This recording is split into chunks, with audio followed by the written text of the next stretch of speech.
I'll see you in Paris. Paracletos 2012 European Prayer Conference. It's for you and it's for me. And together we will stand as one man and declare the purposes of God for this continent. God bless you.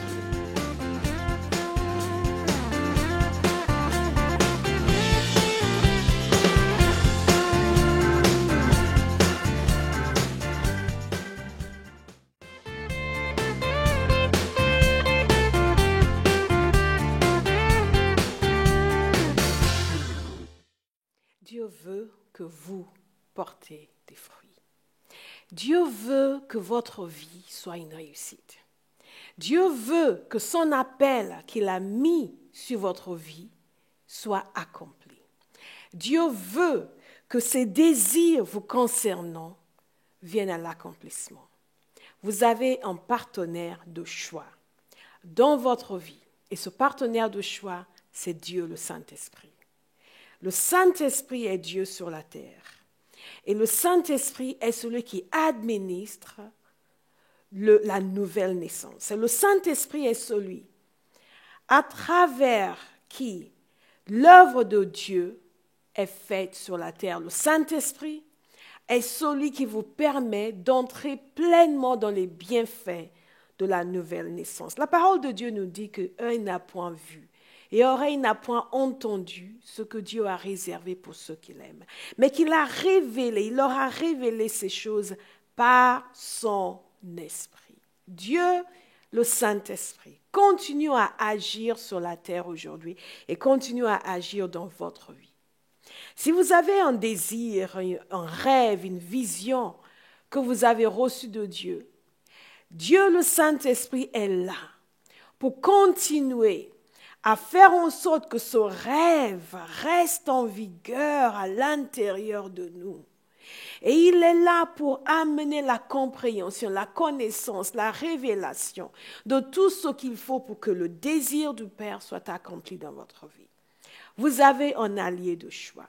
Le désir de Dieu nous concernant est clair. Il veut que nous portions des fruits. Je vous demande de regarder avec moi dans Jean, chapitre 14. Chapitre 15 plutôt, au verset 1.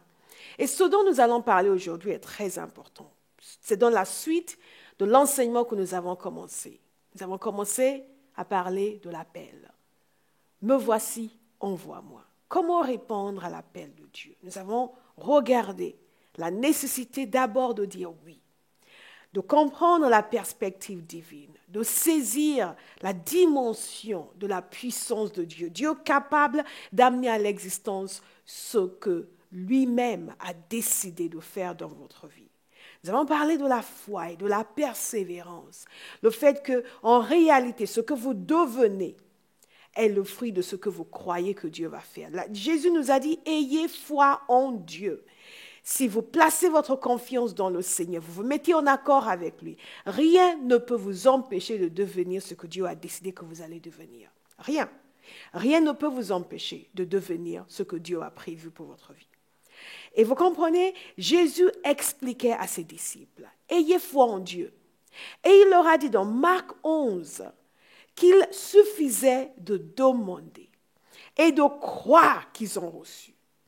Et que cela leur sera accordé. C'est vraiment important de saisir cela, parce que ce qui se passe ici, c'est que Dieu ouvre devant vous des possibilités immenses. Il vous donne déjà l'assurance que votre vie sera une réussite, que votre vie accomplira la volonté du Père. Si vous vous mettez en accord avec lui, j'ai expliqué que Dieu conçoit et Dieu communique ce qu'il a conçu à nos cœurs. Nous recevons et nous coopérons avec Dieu. Et pour coopérer avec Dieu, il faut commencer par croire. Et il faut commencer par prier. La prière, qu'est-ce que c'est? Vous avez deviné, aujourd'hui, nous parlons de la prière. La prière et la pureté. Qu'est-ce que c'est? Se communiquer avec Dieu. Pourquoi c'est tellement important? Pourquoi c'est si important? Je vais vous expliquer.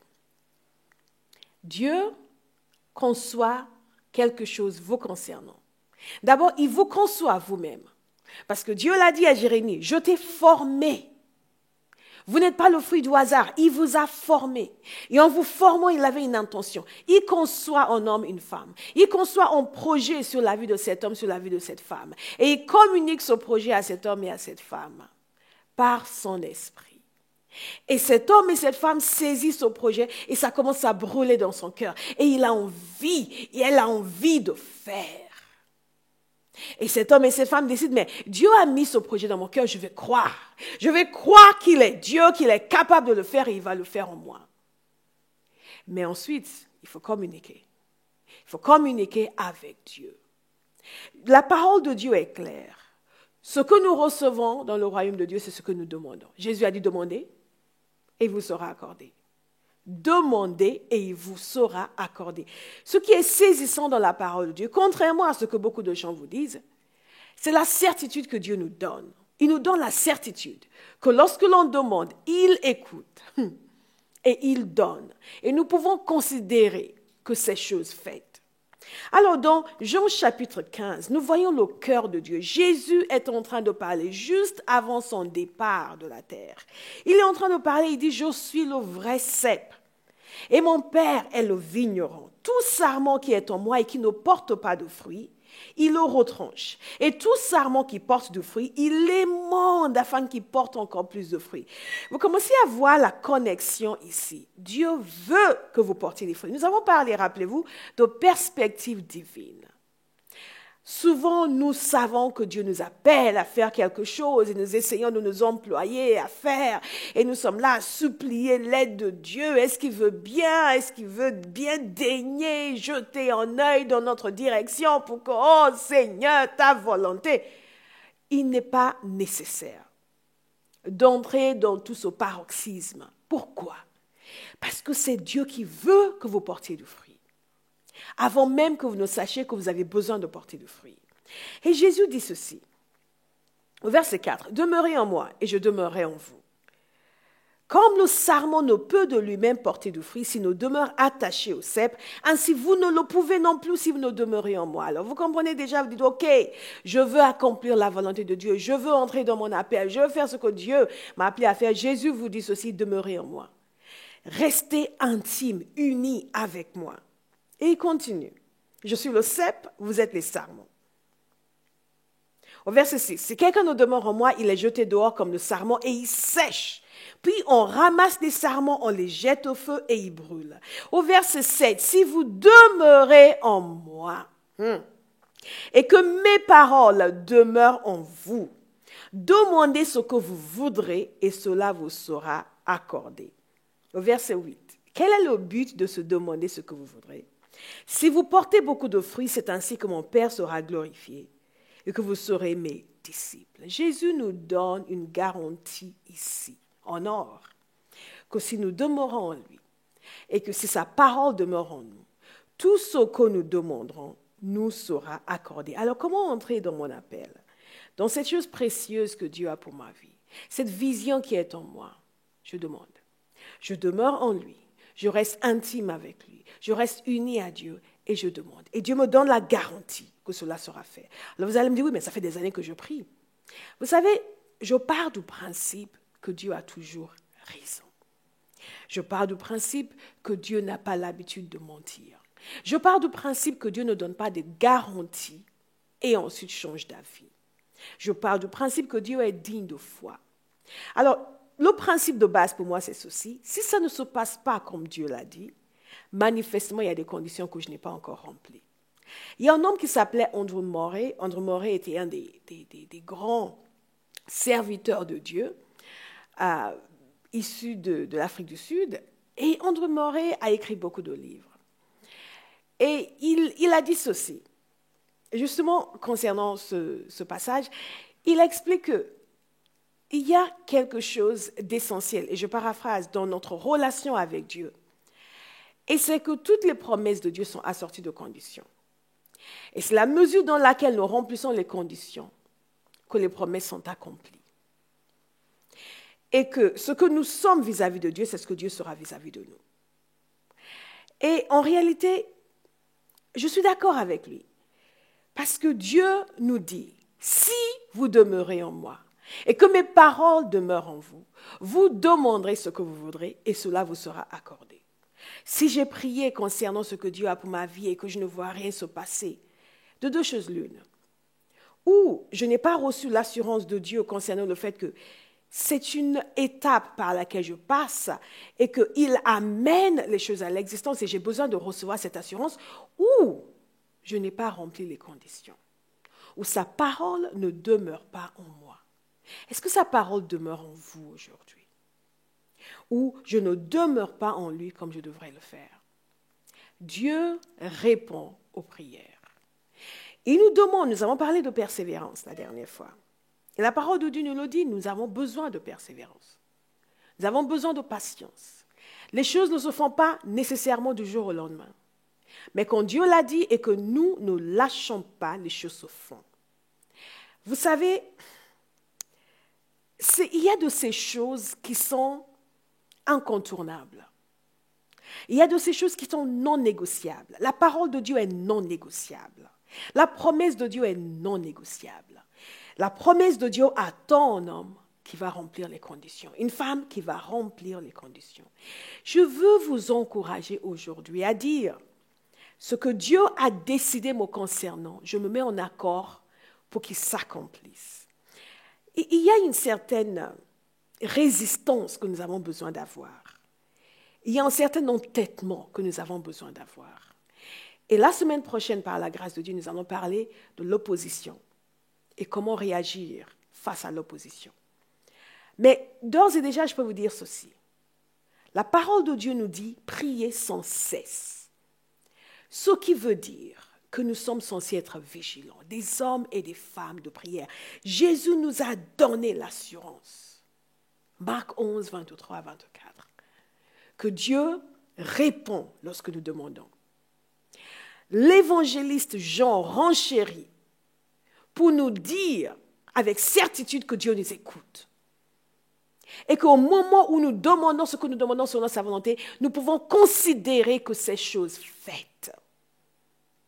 Alors, quand j'attends de voir la manifestation de ce que Dieu a promis pour ma vie, qu'est-ce que je fais? Je reste dans la prière, je demeure en lui. Vous savez, ce n'est pas compliqué. Nous avons besoin d'écouter davantage Dieu que quiconque. Parce que ce que je suis, c'est son idée. Ce que je serai, c'est son idée. Et vu que c'est lui qui en a eu l'idée, j'ai besoin de savoir tout ce qu'il sait. Et quand vous vous mettez en prière, sachez ceci, vous n'avez pas besoin de discours religieux. Et j'entends souvent les gens prier, parfois les gens viennent dans nos réunions de prière et les mots, et les mots, et les mots, et les mots, et les mots, et tout ça, et ils sont éloquents, ils sont expressifs, et ils parlent, et ils parlent, et ils parlent, et ils parlent. Et souvent les gens pensent que c'est avec tous ces mots qu'ils vont impressionner Dieu. Jésus lui-même nous a mis en garde contre l'excès de mots en prière, pensant que c'est ça qui va impressionner Dieu. C'est pour cela que nous avons parlé d'abord de la foi, le fait de croire que ce que nous avons demandé, nous possédons déjà. Mais il est essentiel de demander. Et il est essentiel de vivre une vie de prière. Vous voulez que Dieu fasse des choses extraordinaires avec votre vie, vous avez besoin de passer du temps à l'écouter. Je partage souvent le témoignage du début du changement radical dans ma vie de prière. J'ai eu beaucoup d'étapes dans ma vie de prière, mais il y a une étape en particulier dont je parle assez souvent, et j'ai même écrit là-dessus, c'est un jour, j'étais dans ma cuisine, dans mon appartement. Il y a des années de cela, j'étais une jeune femme. Alléluia, gloire à Dieu. J'étais dans ma cuisine et le Seigneur a parlé à mon cœur.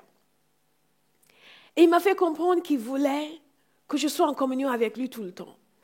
Et pour moi, c'était parce que vous savez, j'aimais Dieu. Mais comme beaucoup d'entre nous, je ne pensais pas que Dieu était d'agréable compagnie. Sur mon blog, d'ailleurs, j'ai un article sur le fait que Dieu est d'agréable compagnie.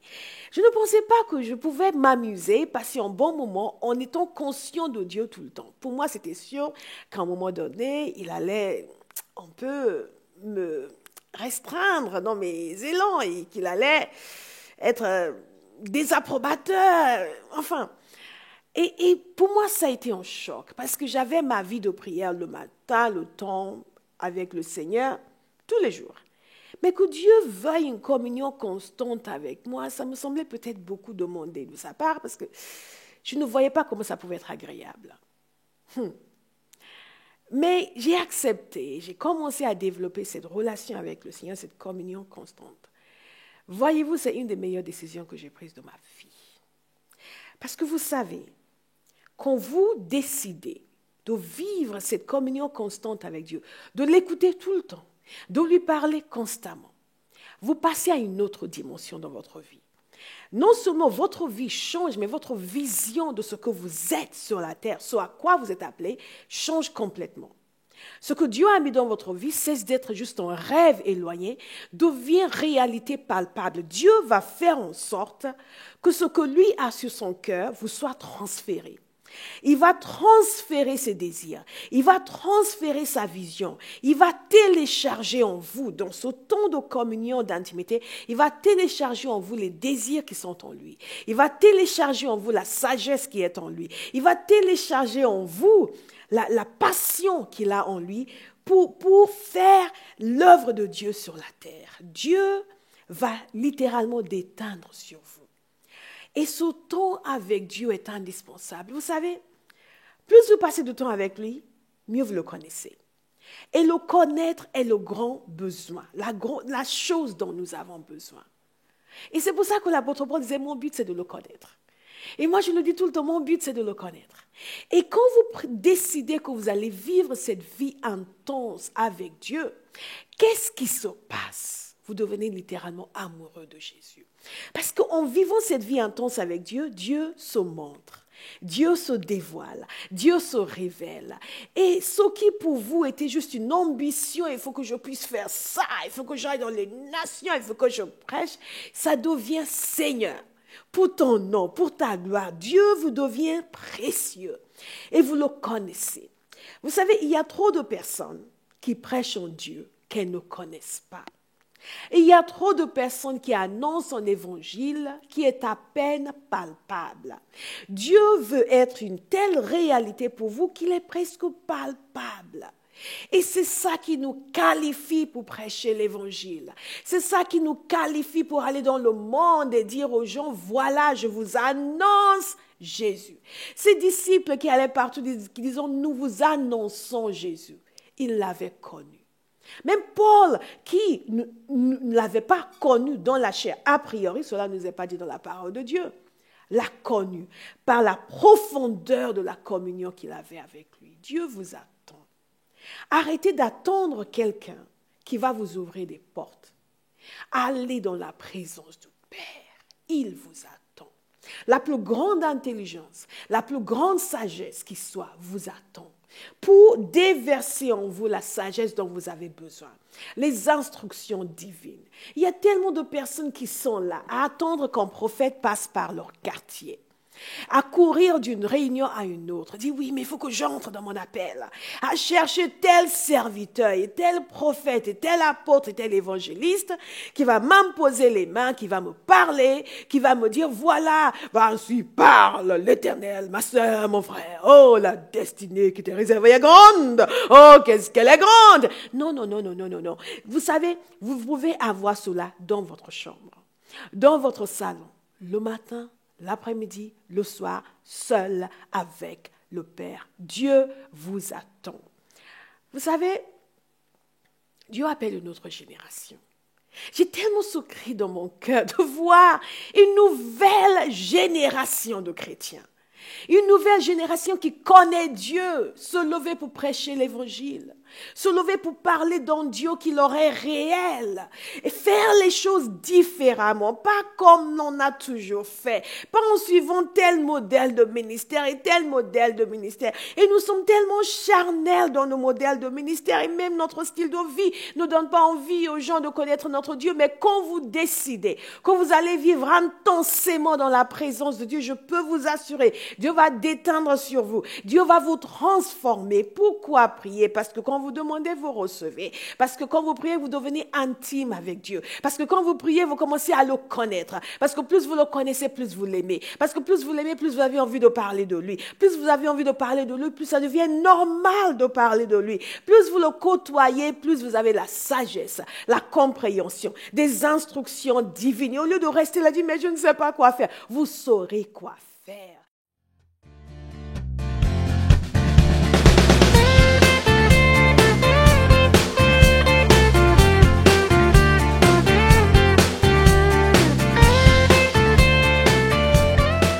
C'est merveilleux, c'est de nouveau la saison Paraclétos. Et cette année, encore une fois, des hommes et des femmes de prière de tout le continent européen vont se réunir à Paris pour la conférence européenne de prière au mois de juillet. Nous allons ensemble appeler la grâce de Dieu sur ce continent. Nous savons que nous vivons des moments de crise, mais nous savons également que les gouvernements n'ont pas la réponse. Mais nous savons encore une chose, c'est que l'Éternel règne sur les affaires des hommes et il règne sur les affaires de ce continent. Mais il a besoin d'hommes et de femmes de prière qui vont appeler son aide, qui vont l'inviter à intervenir, qui vont recevoir ce qu'il a sur son cœur et le déclarer sur ce continent. C'est ce que nous allons faire parce que les frontières nationales n'existent plus. Alors l'Église doit aller au-delà des frontières nationales, se réunir et comme un seul homme déclarer la parole de Dieu sur nos nations et sur ce continent. Donc je vous attends à Paris cet été au mois de juillet, Paraclétos 2012, un moment fort, un moment de joie dans la présence du Père. Vous ne voulez surtout pas ne pas être là. Que Dieu vous bénisse.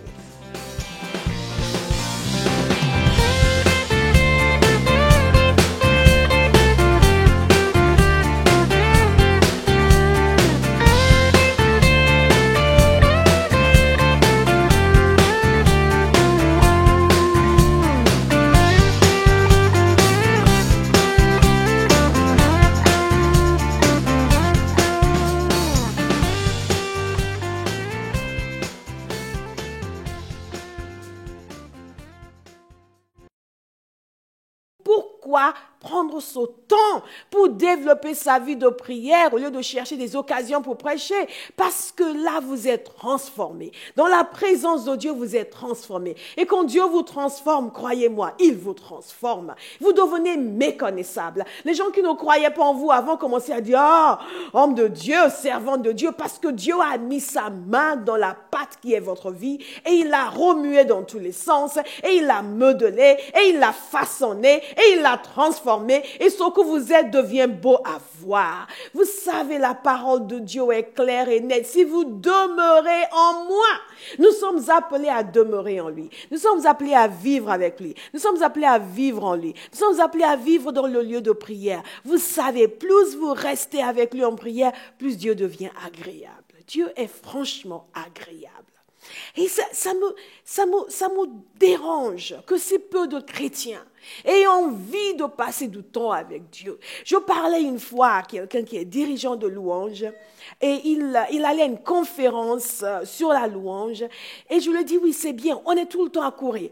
Telle conférence, et j'aime les conférences. Nous faisons des conférences, nous allons bientôt faire notre conférence Paraclétos. Venez, surtout, venez de quelques pays où vous êtes, venez à Paris pour la conférence Paraclétos. Donc j'aime les conférences. Je n'ai rien contre les conférences, mais je lui ai dit, oui, vous courez encore à une énième conférence, mais tous ces gens qui sont dans ton groupe de louanges, est-ce qu'ils sont capables de se tenir sans chanter, sans jouer de la musique, simplement prier? Rester dans la présence de Dieu. Dans leurs 30 minutes, 1 heure, 2 heures, sont-ils capables de se tenir dans la présence de Dieu sans instrument et le bénir avec leurs mots? Rester avec lui. Ou est-ce qu'ils s'ennuient dans la présence de Dieu? Vous n'êtes pas qualifiés pour prêcher l'évangile. Vous levez et dites, je suis pasteur, je suis prédicateur. Si vous n'aimez pas la compagnie de Dieu, parce que de qui allez-vous parler de Dieu?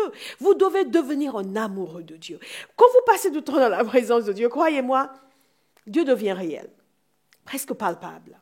Il devient agréable à vos yeux. Pas parce qu'il devient agréable, mais parce qu'il le devient à vos yeux. Ce sont vos yeux qui changent, qui commencent à le voir comme il est réellement. Ne commencez pas en ministère si vous n'êtes pas intime avec Dieu. Je vous en supplie. Ne rejoignez pas les rangs des personnes qui parlent de quelqu'un qu'ils ne connaissent pas, qu'elles ne connaissent pas. Prenez simplement le temps à part avec Dieu. Quelques heures, oui, quelques heures. On ne s'ennuie pas avec le Seigneur, croyez-moi. Il y a un moment dans ma vie où j'ai dû être franche avec Dieu. Je dis, Seigneur, écoute, si je suis incapable de prier ce nombre de temps, c'est certainement que je m'ennuie. Alors, toi, tu n'es pas ennuyeux. Si tu es tel que tu n'es sûrement pas ennuyeux. Si je m'ennuie, c'est que j'ai un problème. Et il était d'accord pour dire que j'avais un problème, que ce n'était pas lui qui avait un problème, croyez-moi. Et Dieu m'a formé, m'a appris à prier, à prendre plaisir en sa présence. C'est vraiment le b.a.-ba. C'est la moindre des choses. Vous voulez servir le Seigneur, répondre à votre appel. Apprenez à le connaître. Faites en sorte que la prière devienne votre vie. Oubliez qui vous aime, qui ne vous aime pas. Nous avons tellement d'histoires dans nos églises. À cause des gens qui se sont appelés, mais qui se sont réprimés. Vous savez, un homme peut vous réprimer, mais Dieu va certainement frayer un chemin. Un homme peut vous couper les ailes, mais Dieu vous donnera de grandes ailes pour voler. Quand il voit en vous quelque chose que lui veut libérer dans les nations. Je vous encourage ce matin. Je vous encourage aujourd'hui à demeurer en lui. Décidez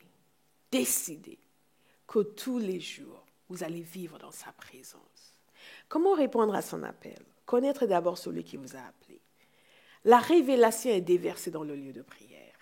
Vous êtes en train de parler avec Dieu. Dieu a envie de parler avec nous. Est-ce que vous le savez? Dieu a envie de parler avec vous. Vous êtes là, fidèle, tous les jours dans sa présence. Il commence à vous donner des révélations. Il commence à vous faire comprendre des choses. Il commence à vous expliquer sa parole. De telle sorte que quand vous allez déverser sur les gens, parler, prêcher au nom du Seigneur, vous n'êtes pas là simplement en répétant ce que vous avez entendu quelqu'un dire, comme nous faisons souvent. Vous êtes là en train de dire quelque chose qui est réel pour vous. Parce que Dieu l'a littéralement déversé à l'intérieur de vous. Sachez ceci, la victoire, c'est dans le lieu de prière. Nous allons parler de la manière de réagir face à l'opposition. Mais une des choses qu'il faut savoir, c'est que c'est dans la prière que vous remportez vos batailles. Vous croyez, vous priez, vous tenez ferme et rien ne peut s'opposer à ce que Dieu a prévu pour votre vie. Je vous exhorte aujourd'hui, le temps passe tellement vite. Je vous exhorte aujourd'hui, je vous encourage vivement à devenir un homme de prière, une femme de prière. Décidez que Dieu et vous, vous devenez inséparables. Mais littéralement inséparables. Inséparables. Et vous savez, quand vous et Dieu, vous êtes inséparables, vous n'avez pas besoin de le supplier pour qu'il amène la manifestation de ce qu'il a prévu pour votre vie. Parce que vous devenez son allié. Et Dieu aime ouvrir des portes pour ses alliés. Prions. Père, nous te remercions aujourd'hui encore pour ce que nous avons partagé. Père, je te demande de toucher le cœur de ceux qui sont en train de regarder cette émission. Montre-leur, Père, à quel point tu es agréable, à quel point ta présence et ta compagnie est agréable. Et fais de nous des hommes et des femmes de prière qui accomplissent leur destinée sur la terre, dans le nom puissant de Jésus. Amen. À la semaine prochaine, que Dieu vous bénisse. Et vous êtes un homme et une femme de prière. N'oubliez jamais ce qu'il a dit vous concernant, il l'amènera à l'accomplissement. Shalom.